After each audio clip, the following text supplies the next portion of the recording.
A lot of people really hate the quarantine rules we have to follow. But for me, they're actually perfect because now everyone in my class can forget about my embarrassing moment. My name is Ryan, and I'm in high school. I'm more or less a normal student, not really popular and not really a loser, but average. And I don't try to be a nerd and win all the Olympiads or anything, but I just don't want to fail in high school, that's all. Our first quarter began as usual. And after about a month, I caught a horrible cold and couldn't go to school for almost 2 weeks. The doctor said that I had to layer up and keep my legs warm, as they're the most vulnerable. Just a heads up, you really should try to avoid colds, otherwise they could just turn into some kind of chronic disease you can't get rid of. And finally, after staying home for so long, I came to school and realized that I was really far behind. Chemistry and math were my worst subjects. The math teacher, for example, like most, would help me after class. However, the chemistry teacher, Mrs. Lawrence, would always refuse. By the way, Mrs. Lawrence is a middle-aged woman and well known in her town. A rather respected woman by her peers, but was simply horrible to us. She looked the complete opposite of her personality. Those who saw her for the first time thought that she was sweet and nice, but in fact, Miss Lawrence was the spawn of the devil. She was extremely strict and rejected any opinion different from hers.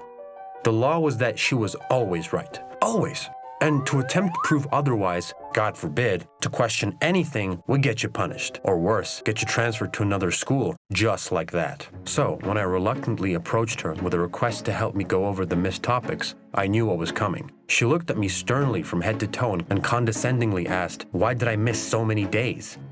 I obviously explained that I was sick and had to recover. With an intense tone, Mrs. Lawrence said, yes, I was ill, but did that mean that I had forgotten how to read and write? Did I?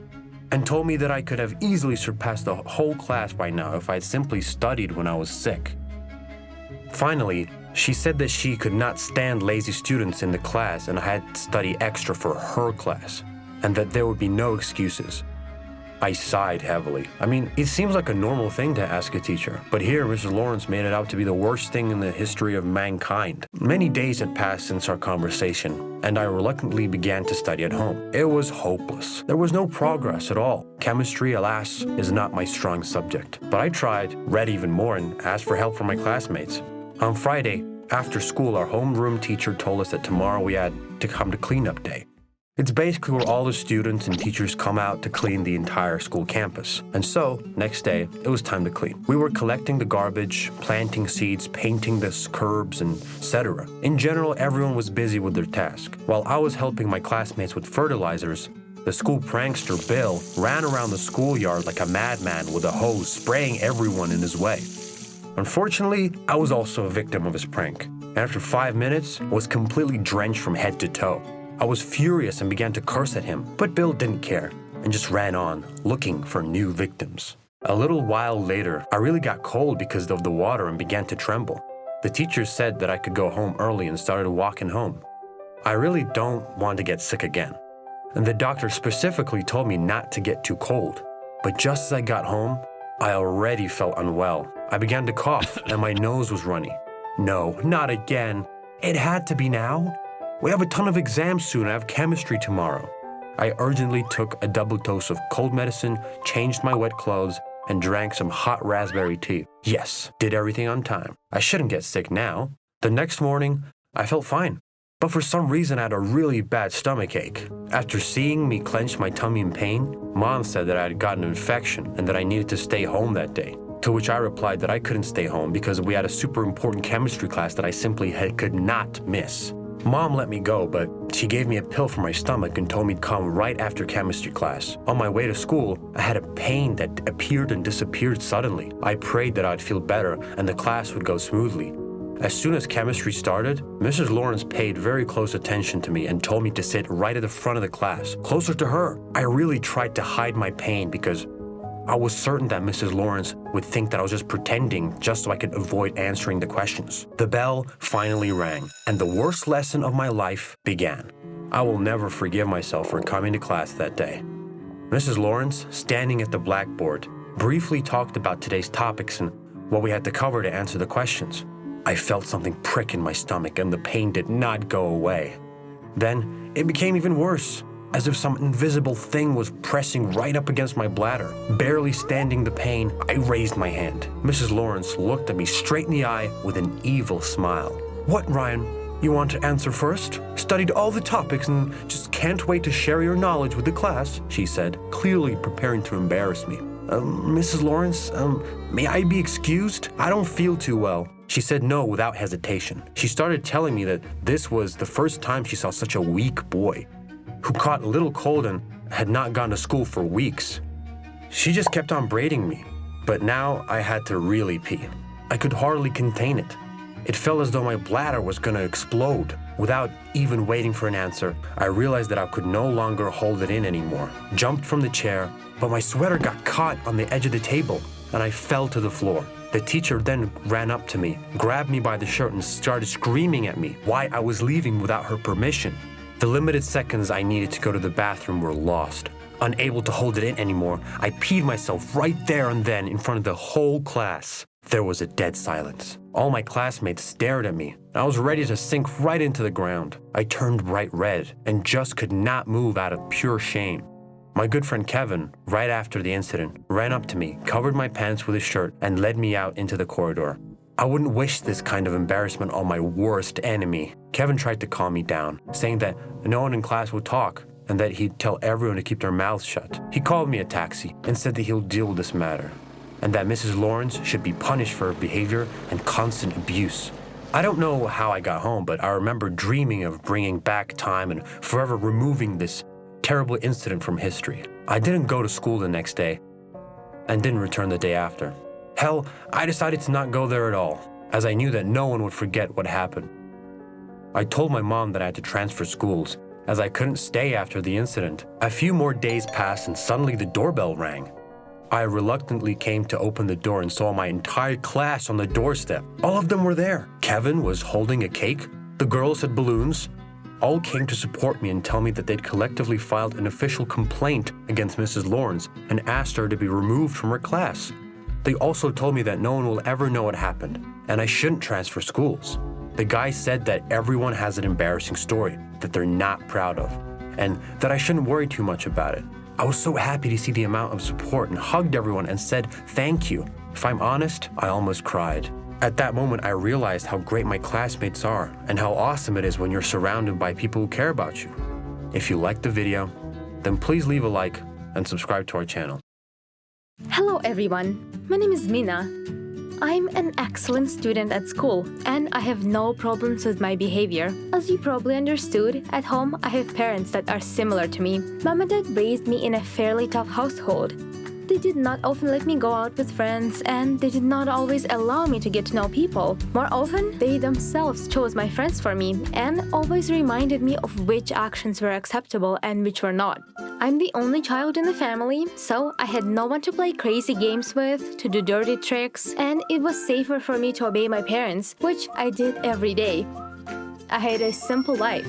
In the morning, I woke up, got ready, had breakfast, went to school. And after classes, I came home, had lunch, and sat down to do my homework, and then I had a snack. Then I went to study music. My mother signed me up for piano classes. She loved it when I played the piano in the evenings. After that, I went home, we had dinner with my parents, I took a shower, I read a book before going to bed, and then went to sleep. On weekends, my family and I either went to visit my grandparents or I did the cleaning around the house and cooked the dinner in the evening. This went on year after year. Was I bored? Well, I did not know a different life. To be honest, some girls from school used to come up to me and invite me to parties, but I always refused. As soon as I imagine my mom's face when she hears the word party, I immediately feel bad. Every now and then she talks about how spoiled children are nowadays, and talks about her friends' kids who have tried alcohol, smoking, and something else at my age. I wasn't going to judge them. After all, this was their life, and they chose their own path. One time, I told my mom about my opinion, and she got so angry and immediately said, "No, the choices must be made by the parents. We know better what children should do." But you're smart, right? You will never be friends with bad guys. Is that so? She asked in her signature tone, as if waiting for only one right answer. As usual, I said, "Yes, Mom." She smiled, all pleased, and said, "That's nice. Years passed, and my classmates had boyfriends, and there I was, afraid to even think about relationship. And once I came home and saw that my mother was going through her school albums. I haven't seen them before, so I ran up to look and saw that in the photo my mother was at a party. She was young, cheerful, and looked good. I saw a glass in her hands and asked her about the story behind the photo. My mom was so lost in her memories, so she just said it was a birthday party for a friend. "Oh, we were so young, and I had as much fun as I could," she said, and then bit her lip. I immediately picked up on this topic and said that some friends invited me to a party. Mom snatched the photo from my hands and told me not to follow bad influence. And then a sense of injustice grew in me. I did not expect that from myself, but the words flew out so quickly that I did not even control them. "How dare you tell me everything that I like is bad? All I do in this life is please you and Dad. I study every day. Yes, I have no other entertainment besides studying. I don't even have friends. And you can just let me go at least once in my life to just spend an evening with girls?" I said this, and my mom looked more and more guilty. At that moment, tears ran down my face. For the first time in so many years, I just felt sorry for myself. And I finally realized it. I went up to my bedroom and I firmly decided that I would go to the party no matter what. I had nothing to wear in my closet, so I just went in my school uniform. I was uncomfortable, scared, and nervous. Well, I could at least once be selfish. This thought kept me going and did not let me go back home. My appearance shocked everyone. Guys started talking and whispering about me, but I tried not to pay attention. My classmates Eva approached me first. It was her house. She introduced me to my friends, not hiding her surprise at my presence. "And this is Ryan, and he's my distant relative," she said, and my gaze fell on a nice tall guy. He kept looking at me straight in the eyes and did not even blink. Eva gave me a glass with alcohol and left, and I just looked around. "So, you've never been here before?" someone said, and Ryan stood behind me. That's how we met. It was crazy love. For the first time in my life, I allowed myself to fall in love, even with a guy like him. Ryan did not have a good reputation, and everyone called him a womanizer, and he was so popular among girls, and this fueled my passion towards him. I fell in love with him like crazy, and he felt the same way. We saw each other every day, and he showed me a completely different side of life. Ryan loved racing cars, he often gambled and helped people solve their problems, and he himself had a lot of problems with the cops. Oh, and he also drank and smoked. Well, he was a complete opposite of me, and maybe that's why I liked him. I had my first date, first kiss, a dance, and a mini trip with Ryan. I loved talking to him all day and all night and not getting enough sleep to go to school. In the first week of being a couple, I got my first bad experience in my life. Well, in the end, I successfully failed an important test. I felt nauseous, but I was not upset. On the opposite, I loved the feeling. How does it feel when you get a bad grade? Well, a rebel woke up in me, and I loved it. So we've been dating for almost 2 months, and I've managed to change something about myself. I cut my bangs and dressed in different outfits. My mom was shocked, but she could not say anything in her defense. Realizing that she was really to blame, she went too far with me and knew it, but it was too late. One time, Ryan asked me what I would do for him, and I passionately said that I was ready to do anything. "Does this really mean anything?" he asked, and I smiled. "Careful, babe. Watch your words. Otherwise, I will get the wrong idea," he said, and I laughed. That evening, we walked together, and he offered to go to a car race. So I went with him, and upon arriving there were so many people. Ryan was offered to take revenge for the last time, and he agreed. He was competing with one other guy, and he looked even more tough than Ryan. I later found out that he was some kind of a local bandit, or something like that. Ryan lost a lot of money to him and wanted to win it back, and that guy agreed. And my boyfriend lost again. Ryan was angry, and the amount was not small. In the end, the guy came up to him and offered a deal. "I will spend the night with a girl, and I will forget your dad," he said. I looked at Ryan with horror. He was silent and looked at me. Babe, you're not going to. What kind of deal is that?" I asked. Ryan looked at me and asked the guy again, "Forget all of it?" At that moment, I felt cold shivers down my body. What? What did you say?" I asked.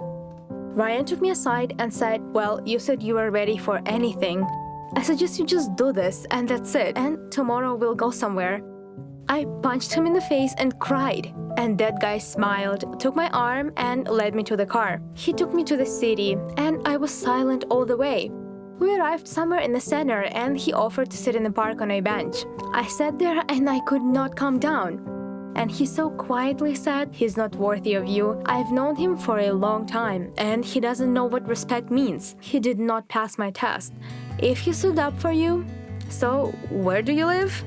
I'll give you a lift," he asked. I was surprised and looked at him in silence. "What? I'm not a douche like him," he said, and then he drove me home. That evening, I realized that in some ways, my mom's worries were justified, but she just had too many of them, and I had too few of my own. So I think it might be time to reconsider my behavior before it's too late. Well, what do you guys think? If you like this story, then give it a thumbs up and write us some comments down below. And don't forget to subscribe.